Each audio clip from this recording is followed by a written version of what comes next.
olhou pra mim assim e falou: zóião meio. Marejado. Pro senhor é fácil, né? Com esse zóio galego bonito. Quero ver eu arrumar outro. Quero ver eu arrumar outro. É verdade. O cara que dá conselho pra você seguir a vida é sempre mais bonito que você, né, Ceará? Esse zóio galego é fácil. É Quero igual, ver eu arrumar outro. é igual aquela história que sempre a menina, na época da escola, era sempre a menina bonita que via dizer, ei. Aí uma vez eu cheguei, uma menina chegou em mim. Não, mas a menina disse de uma forma horrível, será que ela chegou.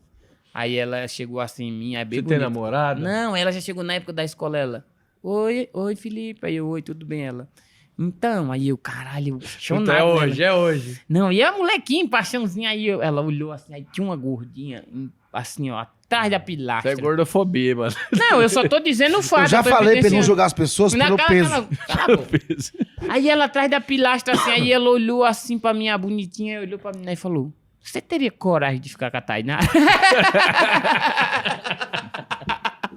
Cara, assim, eu até ficaria, mas a propaganda era horrível. Você